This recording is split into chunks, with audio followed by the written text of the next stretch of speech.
आज का समय बहुत कीमती है, इसलिए समय को नाहक बेवजह बर्बाद ना जाने दें। एक एक शब्द को मन लगाकर सुने, ठीक से सुने, चिंतन मंथन करें और कर्म में ढालें तो देखें कि परिणाम अतिशीघ्र आता है कि नहीं आता है। ये जो वर्तमान है, इसको किताबों को पढ़ लिख कर समझ कर तपस्या बना लो। आपके उज्जवल भविष्य का निर्माण निसंदेह हो जाएगा, क्योंकि वर्तमान की कोख में आपका भविष्य निर्भर करता है।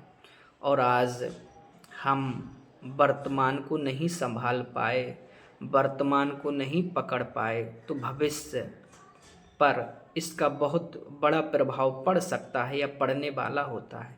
इसलिए कहा भी गया है, हम जो कार्य करते हैं वो प्रारब्ध बनता चला जाता है, उससे बनता है हमारा संस्कार, और जीवन संस्कारों पर निर्भर करता है, अतीत से वर्तमान और वर्तमान से भविष्य। इसलिए अगर नियत सावधान है तो मंजिल आसान हो जाती है, और नियत सावधान नहीं तो इंसान कितना भी धनवान हो, कितना भी पदवान हो, कितने कितने कितने भी ऊंचे आसनों पर विराजमान हो, लेकिन जब गिरेगा तो ऐसा गिरेगा कि उसका उठना संभव नहीं होगा। इसलिए हमको जीवन में गुरुओं का, अपने से बड़ों का और महापुरुषों का भी सम्मान करना चाहिए, क्योंकि ये गुरु हमारे एक हाथ में ज्ञान की मिसाल होती है।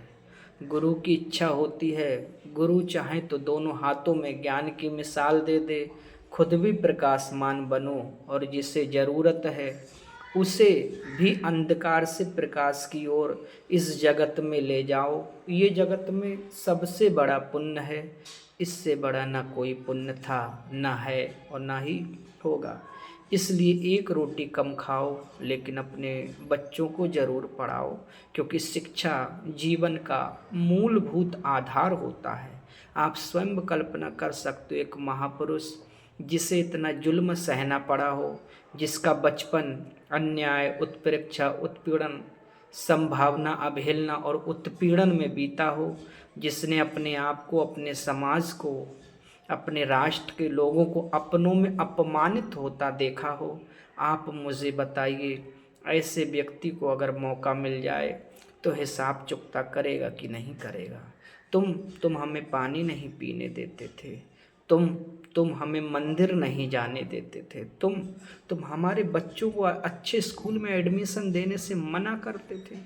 मानव का स्वभाव है ना, वहाँ ये चीज़ें स्वाभाविक हैं, लेकिन मानव के स्वभाव से जो ऊपर उठकर थे वो हमारे देश के महापुरुष थे, हमारे बाबा साहब डॉक्टर भीमराव अंबेडकर थे, कि जिनके हाथ में जब कलम थी, कुछ कर गुजरने की ताकत थी, कुछ कर देने का जज्बा था, फिर भी उन्होंने समस्त भारतवर्ष के लोगों को भारतीय संविधान में जो समानता, मानवता, प्रीत, प्रेम, स्नेह, पवित्रता और विनम्रता की जो नींव प्रस्तुत की है, हम बाबा साहब डॉक्टर भीमराव अंबेडकर के उसके हमेशा हमेशा के लिए ऋणी रहेंगे।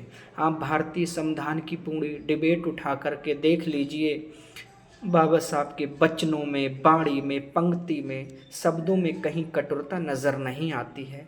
आज भी हम देखते हैं समाज में कहीं कहीं कठोरता नज़र आ जाती है, कहीं कहीं बदले का भाव नज़र आ जाता है।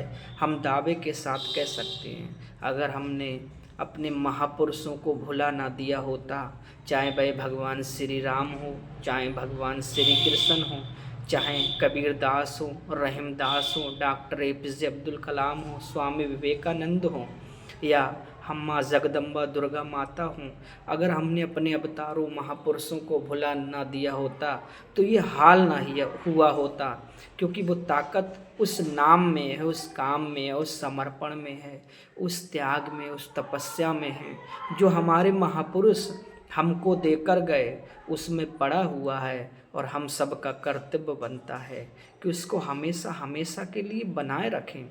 इसलिए नियत और नीति ये सावधान होना बहुत ज़रूरी है।